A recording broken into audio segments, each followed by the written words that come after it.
Welcome to the Big Talk. This is a special edition, an Independence edition of the Big Talk.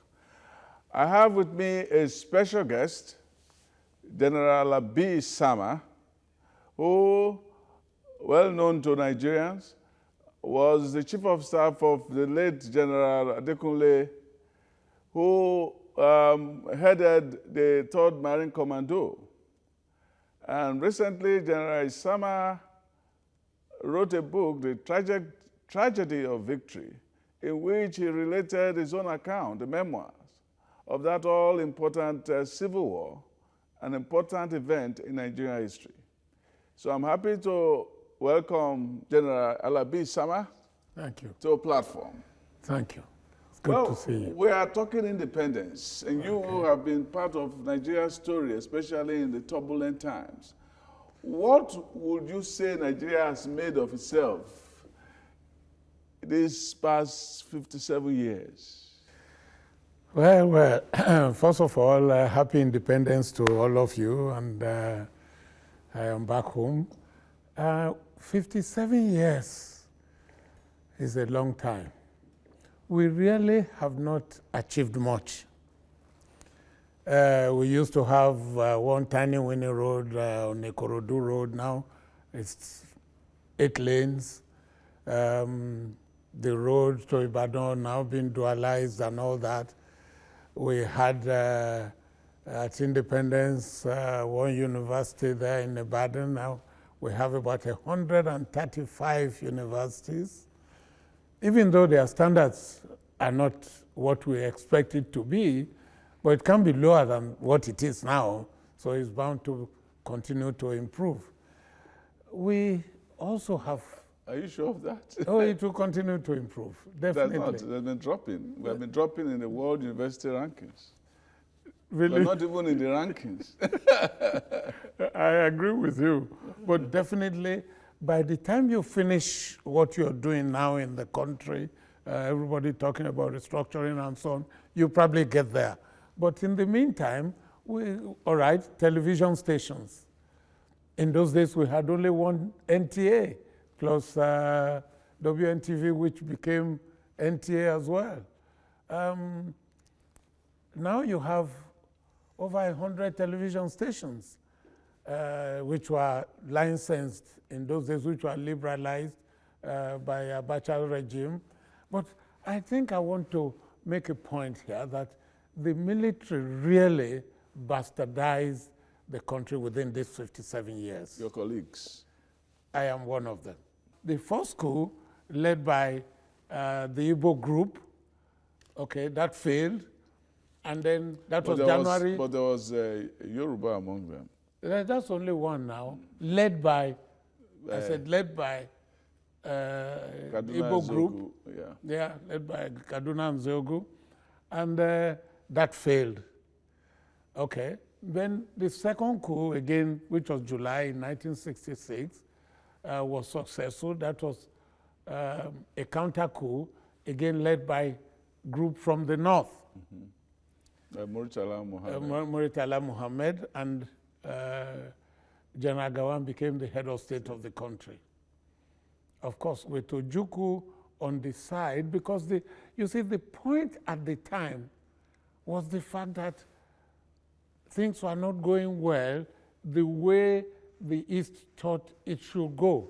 I use the word East now to encompass the entire Eastern region. And that was what we had always known as Biafra. But this is the way I saw it during the war. Biafra was the entire Eastern region encompassing today's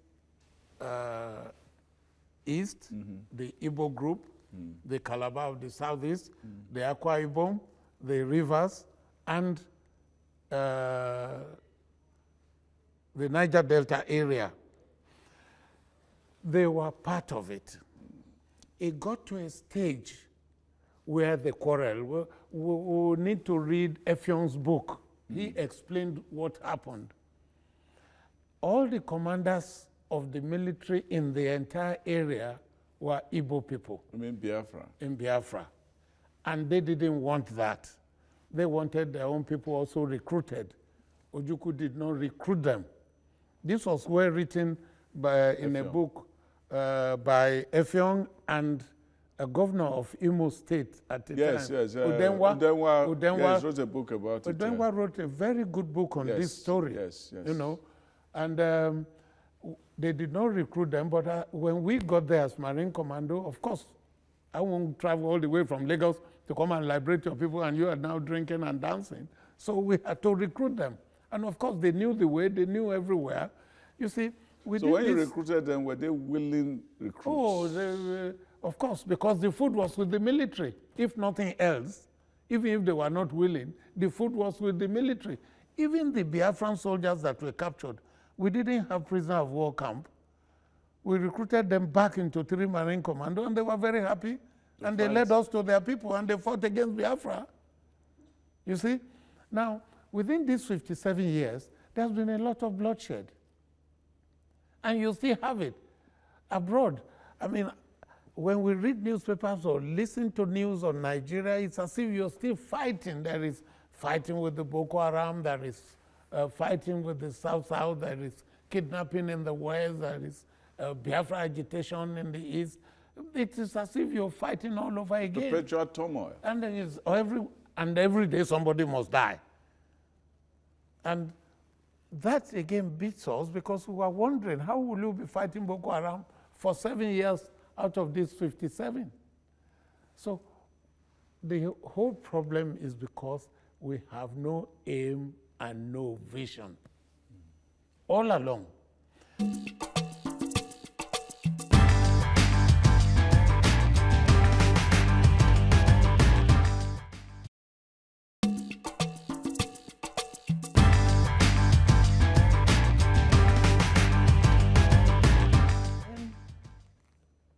Let's look at the military part of it, which is my own constituency.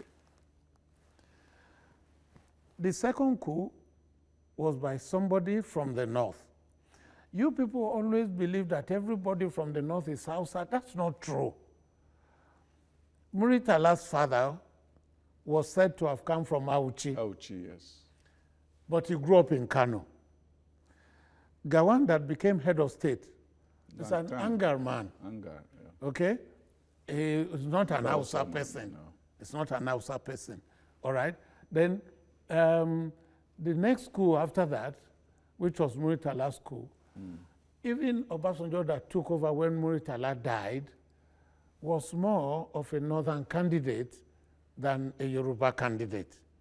All right? Then after that, you had another northerner, Shehu Shagari. Now, again, from the north, Shehu Shagari was not an Hausa person, was a Fulani. Was Fulani. Okay, all right, then we'll go to the next one. Who was the next one after that was Buhari? Buhari, another Fulani. Yes. Okay, then after Buhari, Babangida is a Nupe. Their language is Kewono, Ejebo. So he's that to the Fulani. He's not. Is what? He worked with the Fulani in order to keep his power. According to the narrative by Debo Bashorun in his book, his book, yeah. Yes, even Obasanjo had to work with Danjuma. Not for sale. That's the title of the book. Yeah. Yes, you know, all of them did that. They tried to woo the North because of so many reasons: the population, the size, and whatever. Okay, so Babangida. Not a Fulani man, a Nupe person. After Babangida was Abacha. Babangida was Abacha. Abacha. And Kanuri. Abacha is Kanuri. Abacha was Kanuri. So he wasn't an Hausa person. As a matter of fact, after that is Abdul Salam Abubakar. Okay, that's a Gwari person, not an Hausa person. So really, if you look around, an Hausa man has not been there. An Hausa man has not been president of Nigeria. But this feeling is that all these people have to do the Hausa bidding. Not necessarily Hausa bidding, they say the Fulani bidding. No, it's the northern bidding, north. Yes. It's not really Fulani. But when we call the north, who do you define as the north? Because the north is not monolithic. It is believed that the north is not monolithic. For instance, the Kanuri and the Fulani don't really see eye to eye. Oh yeah, that was what... So if you say north, the Kanuri will feel that you're talking about the Fulani, not the Kanuri. Kanuri feels marginalized like people in South-South or even the Southeast. But that was why I was interested in the Maitesine story. Yes. You see, when that problem of Maitesine started, I had to tell Danjuma to say, look, he was the chief of staff and I was principal general staff officer. I said, let me go and stop this thing. He said, well, you are not the commander there.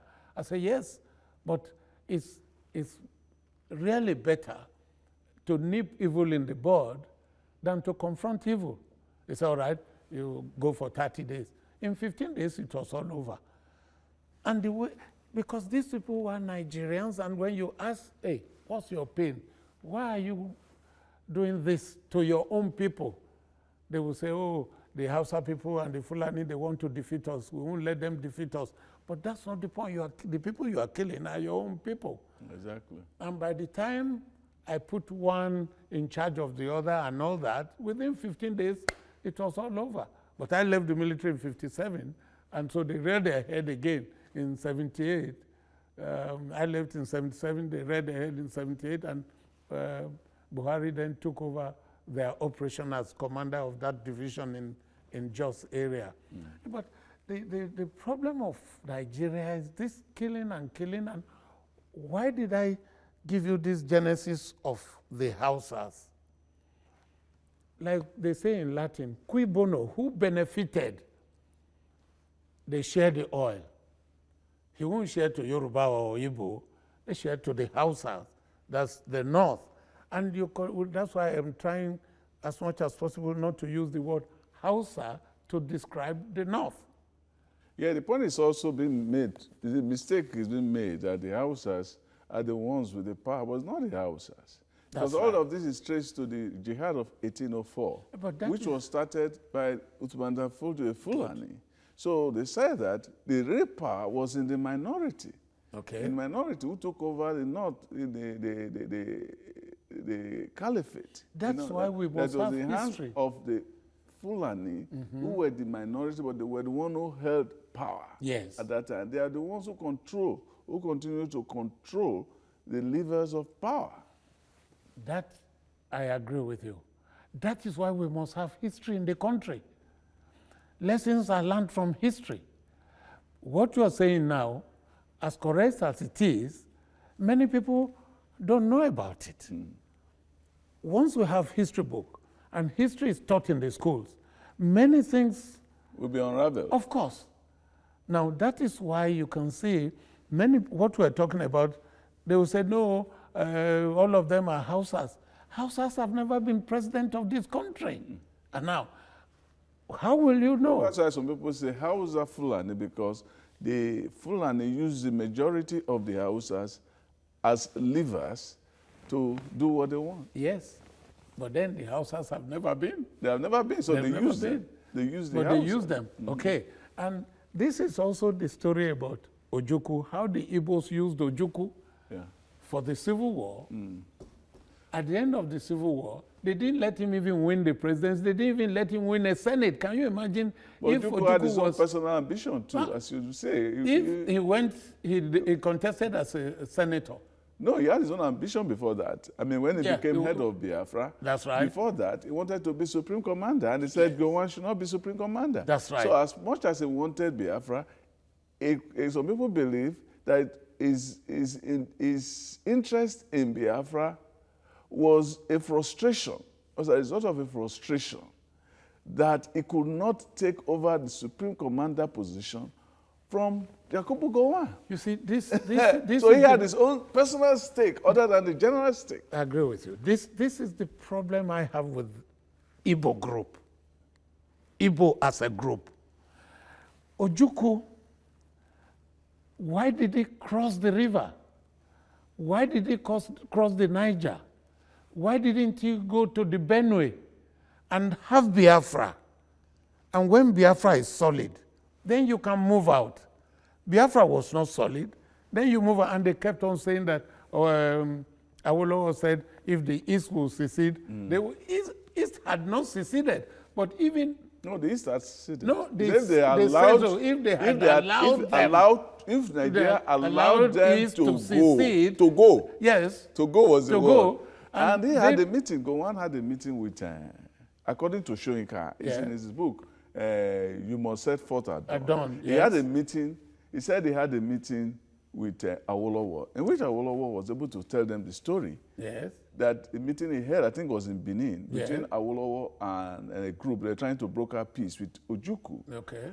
And after a long meeting, they hit a deadlock. Then at night, according to Soyinka's reporting, Ojukwu went to Awolowo's chalet. That's right. With a professor who has remained unnamed. Okay. And Awolowo also used a witness. A witness who was the police commissioner from the West. Exactly. And then Ojukwu told him, he said, look, I have great respect for you. This is Soyinka's reporting. That's right, yes. I had great respect for you. Okay. That is why I have to tell you this. Yes. We have already decided on Biafra. Yes. We are going. There is nothing that can be done to stop it. Yes.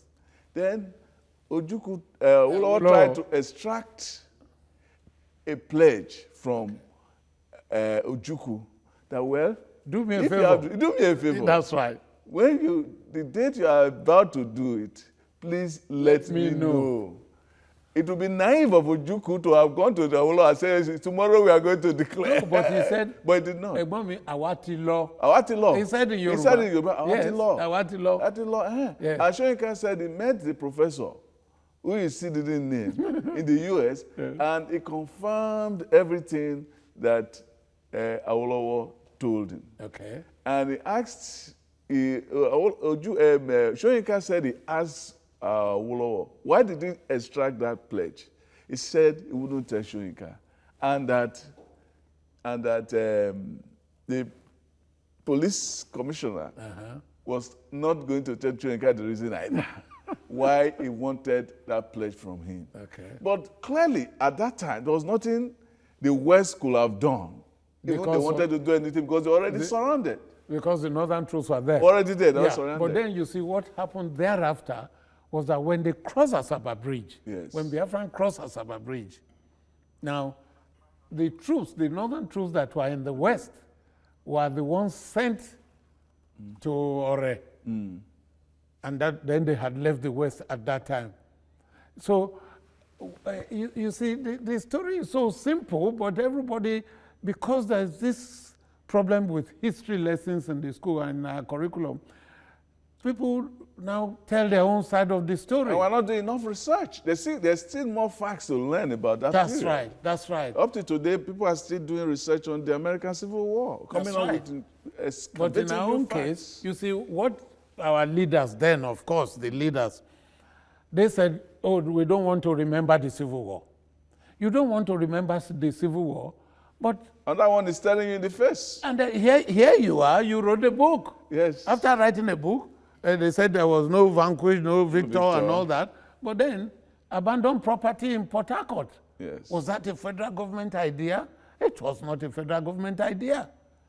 Now, when the coup started, when Nronsi was removed, it was removed because it came with the unitary idea. The idea of unitary. That decree, 34, which was seen as a backdoor or even a brave and frontal move to support his kinsmen who were believed to have dominated the civil service. More than 50% of the civil servants. So it was seen. Even the ministers. Even the ministers. Yes. Balewa ministers. Yes, even they were seeing that these people, it was a way of making it a northern affair.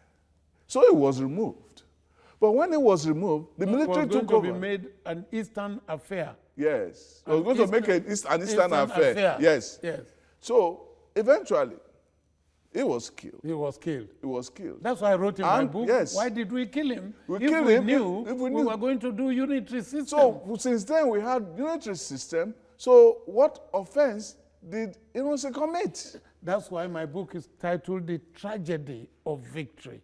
Yes. The tragedy, this chronology of these events is what I'm telling you now. The military bastardized this country And that was the level of their intelligence on the subject.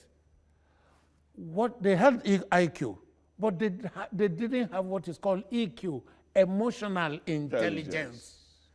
And without that, they didn't think of any other person. Everything must go to the north. And let's face it, even when the Yoruba man got there, even when Jonathan got there, what happened? They didn't address the issues. They did not address the issues. And so how did Boko Haram start? Because we failed to address what was it, the Muslim who always want Sharia. Yeah. The government at the time, just with a wave of hand, allowed the thing to continue. And there we are after 7 years. They are still fighting Boko Haram. Somebody is interested. How can you fight a ragtag? Who changed their shoe for 7 years? Who changed their uniform for 7 years? Do they really have uniform? Who changed their food? Who is feeding them? The IDP camp, they're feeding for free, they're sleeping for free, they born children for free. So somebody is benefiting.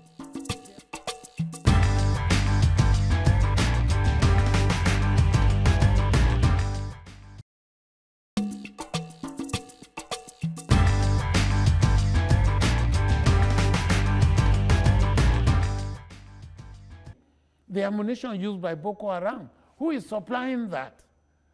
All these issues are what we need to address. They are rooted in the fact that we have a militarized history. Yes. But this militarization itself is rooted in oil. Yes. To the extent that the revenue policy in the country gave very little to the federal at the beginning. That was pre-military coup. Yes. And immediately the military took over, I discovered that there was a lot of preponderance of oil and wealth from oil. Okay. The power started going to the center in terms of resources. Okay.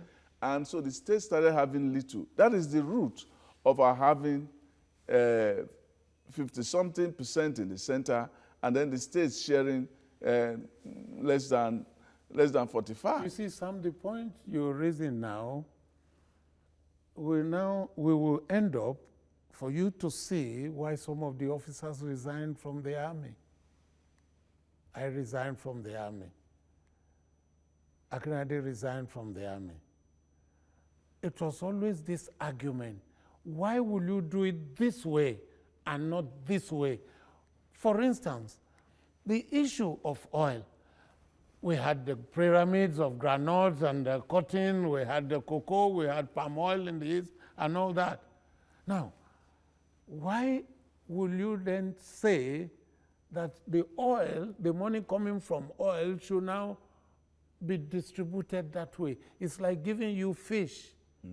When that fish is not there or you are not there, what do you eat? We should teach you how to fish. And that is why oil blocks should not go to Alabi Isama for me to marry more wives, or for me to buy more cars, or for me to build a bigger house, which the kids could not maintain. Zeke's house is on the floor there, and his tomb had caved in. There is oil in the continental shelf. Let every state have its own oil or minerals or whatever. And somebody asked me this question: why do you want all the states to have oil of their own rather than individual? Why? Because in the First Republic, the East had coal. I'm talking of mineral resources, not natural mineral resources. East had coal. Yes. We used that to run the railways. Yes. North just had tin ore. Yes. And we use that to build our roads, to build the railway line, to build the ports. So this time, at the continental shelf, yes, oil. Can I quickly just... If this represents map of Nigeria, hopefully it is. You military men work with maps. Oh, well. All right, that's map of Nigeria. Yes. Now, here, this continental shelf here. Give the oil blocks. There is oil here, there is oil in the Badagry area, there is oil in Chad, they have mineral resources. I did geopolitics of Nigeria in the Staff College, and there is no state of Nigeria that hasn't gotten one thing or the other. They can stand on their own, but you see, Nigeria, the way the military did it was most unfortunate, because we have what is called Federal Republic of Nigeria. Are we really a republic? Because you have monarchs. Yeah. In a republic, do you have monarchs? Yeah. And then we created states that are not viable. Fine. Don't let us change the structure the way it is now. Leave the 36 states. Get the oil blocks in the continental shelf to the states, not to individuals, not to companies. To the states, they will themselves look for whatever the company.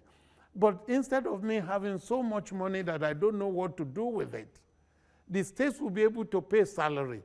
They will do their infrastructure. And all this nonsense of federal road and all the roads in the country, there's nowhere you can go to and they say it's federal road, right in the center of a city. So when you say move the oil to the states, you mean the oil to from the states the that produce them? No. The oil in the continental shelf to go to the 36 states one by one. In what way? How do you share them? How do you give them to individuals right now? No, they give them oil blocks. That's all the oil blocks we're talking about. Okay. The oil blocks should be given to each state of the 36 states. And the federal government also. But each mineral, as it is in each state, why am I giving? But some people will say it is not fair because... Why is it not fair? Because when it came to oil, yes, you want to distribute all of them to the 36 states. Good, because... in the time of cocoa palm produce, no, it was not the case. I'm talking of mineral resources. Yes, why should mineral resources be different? The mineral resources at that time was in the north, and it was at Jos. Was at Jos? The only mineral resource in the country was at Jos, and the one at Enugu was coal. We used to run the railway. Yes. The tin ore in the north was used to build the ports, to build the roads, to build the railways.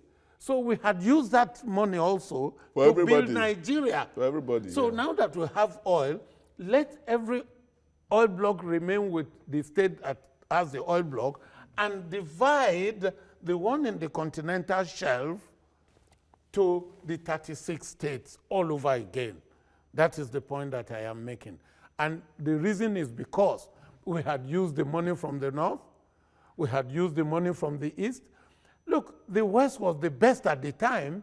They had no mineral resources, but they were resourceful.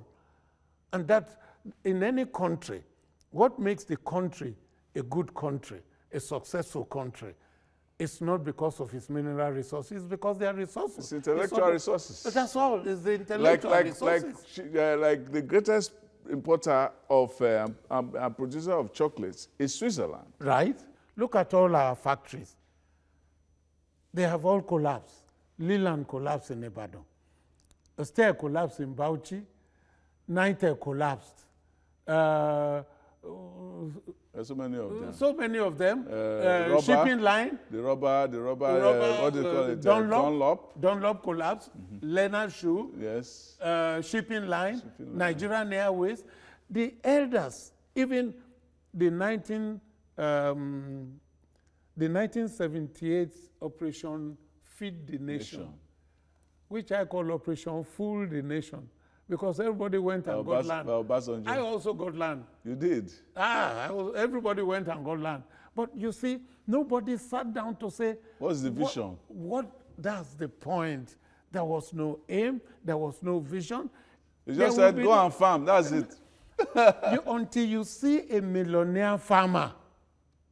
I'm talking of a farmer who became a millionaire from agriculture, not a trader, not a former head of state, not somebody who stole money somewhere and is doing agriculture. I'm talking of a farmer who became a millionaire from agriculture, from planting cassava or rearing chicken.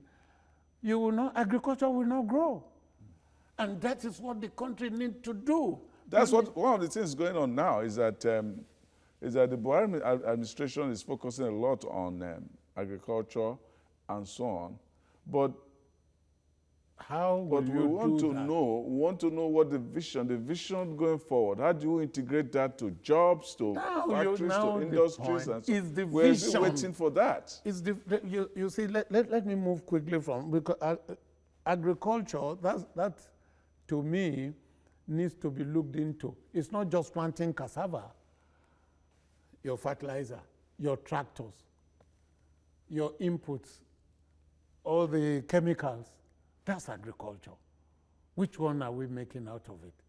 But let's go to that education that will produce it.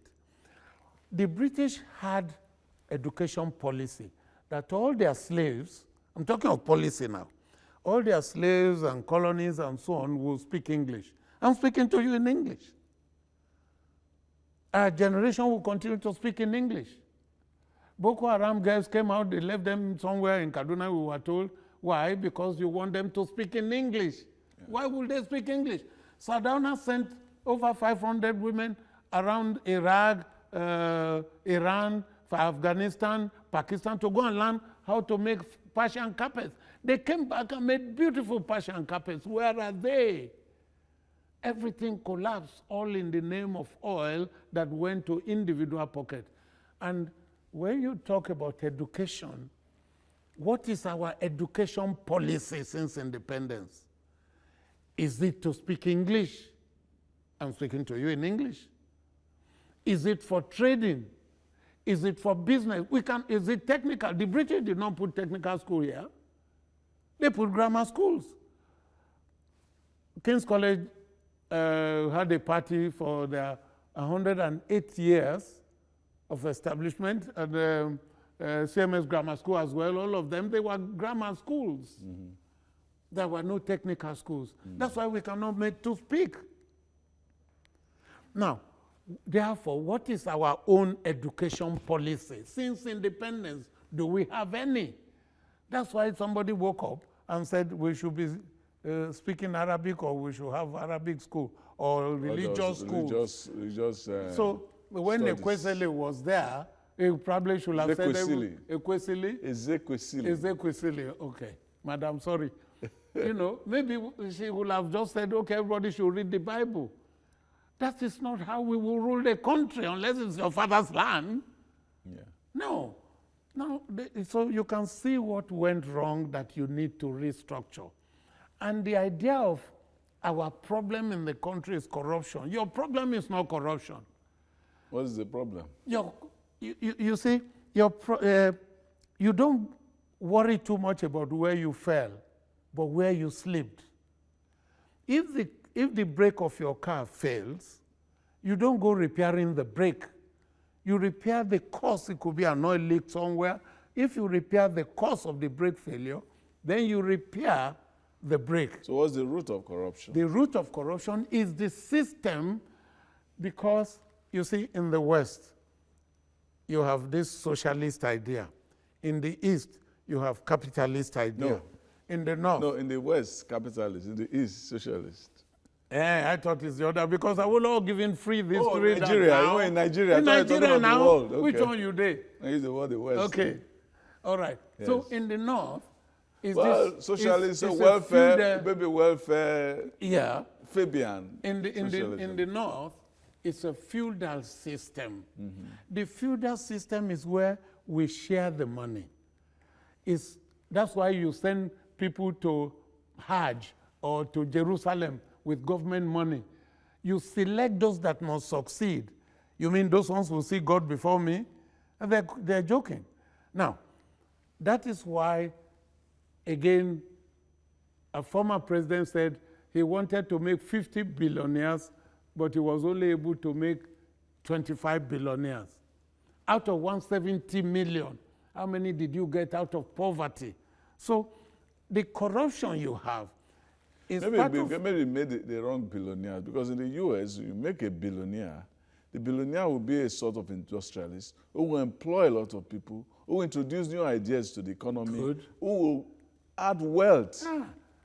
But these billionaires stash their money in Switzerland, England, and Panama. And the billionaires actually did not do anything productive. No. They stole the money. No, yeah, that's the point. So it's the system that made that possible. The system, which is called the feudal system, is elitist, it's monopolistic, it's absolutist, it is extractive, it is not inclusive, it is selective. That's why you went to London Olympics, you didn't win any medal, and you came back and did national sports. You had selected those that must go. You were selecting those that must succeed.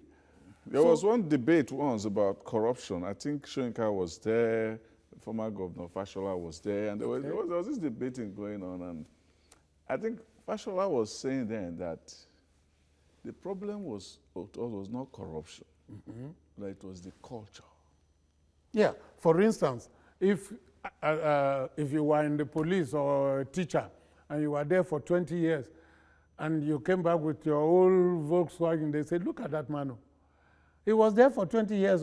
Korishe, you know, he couldn't do anything. He had no money.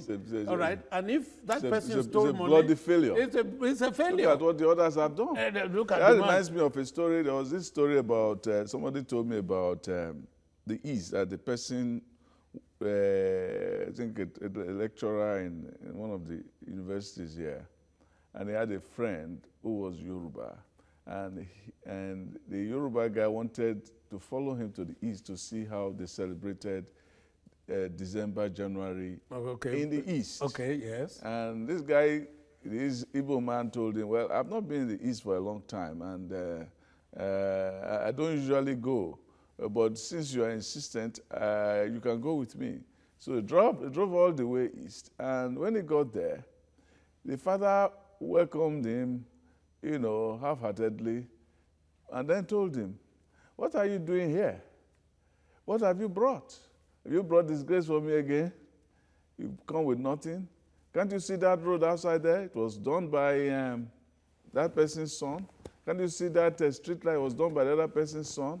Can't you see the water that is flowing in town is done by so-so person's son? What have you come to disgrace me? If you've not got anything to offer, what are you doing here? While his Yoruba friend was waiting, the guy just left his father, and he told the Yoruba guy, he said, look, let us get into the car. I'm going back to Lagos. We don't fit in here. At all. You see, is this... You see, nobody has asked the question, what did that guy do to get to tar the roads? That's right. What did he do to put the lights on and yes. to fix water in the yes. town, which are all commendable things, but corruption is about what the root is. That our culture, our culture has always supported corruption. That is even pre-colonial, pre the coming of the white man, because we have always wanted a situation of what they call a society of affection, which Richard Joseph talked about, that we have to give, if somebody wants to go home, I have to give him cola. Yeah. You want to come to my house, I have to give you this. So we have just translated it into the larger Western all over the world. Rubric. All over the world there was feudal system. Yes. All over. They fought for it in the United States, a feudal system. They fought for it, Oliver Cromwell, 1625 in England. Yes. They fought the king for it and cut the head of King Charles I. 1649. Yes. In France, Napoleon did the same thing, 1787. Yeah. They did all that. Feudal system was all over the world until people said, now wait a minute, we cannot grow with a feudal system. But our advisors are still telling us in Nigeria today that that's the only way you can rule this country. Now, a feudal system, there will always be war. Look, the same thing is this Land Use Act. Yeah. The Land Use Act problem, which you haven't seen yet, is that the National Assembly will say there will be this area and this area in each state for Fulani herdsmen. They will bring their family. They will live in the place. Yes. By the time you know it, it becomes a local government headquarters. By the time you know it, he wants to be a governor. And you will now have Pakistan, India in your hands. Yes. Look, let's face it, I'm talking in a national television. There is no place the British had put their foot that there is peace in the world till today. Because they didn't wish peace for them, they just wish prosperity for themselves. All right. That's the because point. there is no way they will not be selling weapons. Me, since we are winding down, that brings me to the question of restructuring. You gave a fair idea of what you meant by restructuring. Many people mean different things by restructuring. Can you summarize? My reason for restructuring, this is economic. Yes. Now, in the case of the political system, unless you get the politics right, you will not have the economic justice. You see, you must give people justice. You must listen to agitations. It doesn't matter from who. They must be saying something. And by the time you fail to listen, people will gravitate towards what do you call them, the underdog.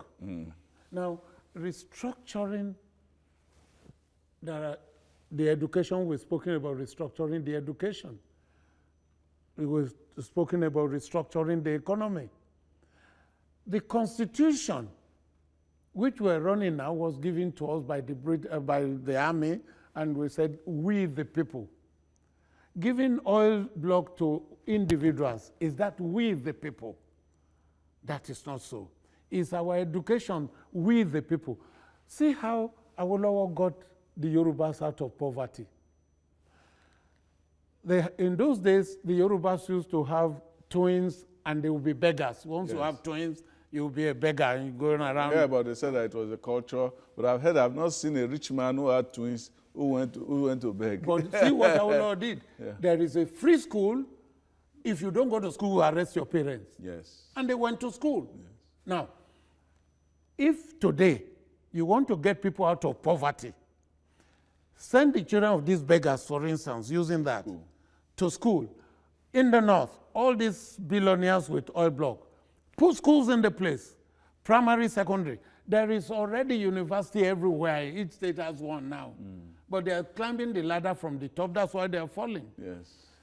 If you set up the primary education, free, good foundation, and that boy or child will go through school, by the time he will finish primary school or secondary school, he will remove the father or mother out of begging.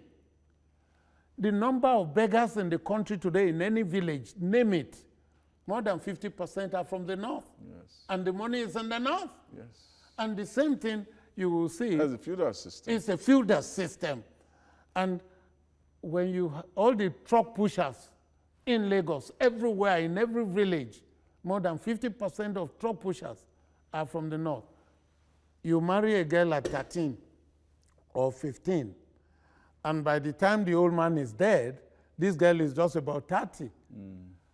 Didn't go to school, has no skill. That is if they hadn't given her a tier, which they call VVF. Yes. Okay, so, and has 4 children. How will the 4 children go to school? How will they go to school? How will the woman feed? They are trapped. So that's why you will see more beggars, despite the fact that the money is in the north, but there are more beggars in the north and more truck pushers in the north. The present National Assembly is not the one that will take you out into the next generation. Or the National Assembly, whose salaries are the highest in the world. Well, they didn't even publish that, but they wouldn't. They don't have the liver to do that. They bought vehicles of 36 million. Yeah. That's in spite of the fact that they have, as Sagi has revealed, they have even about 10 million a month towards purchasing cars as part of their own emoluments. And they never drove on the roads. No. They flew from one town to the other, and the car is waiting. Yes. And they got 36. That 36 million at 18,000 minimum wage will pay about 2,000 people. And there are 3 senators. That's 6,000 people. Unemployment is the feudal system that created unemployment, because If I let you get a job, how do I get the talk for my next election? Exactly. I have to, you see, when I was growing up in Ilorin in a Muslim society, we were supposed to have one rich person for 10 to 100 people. Yes. And I'm That's the rich feudalism. person. That's a feudal system. And they will have to eat under me. If I let them go to look And for bow work, to you. of course they have to bow. And when I tell them to vote for that goat, they will all vote vote for for that it. goat, or else they won't get the next meal. Yes. You see, all these are what we need to restructure. Okay, we have had General Alabi Isama for the hour. He has told us a piece of his mind about our country.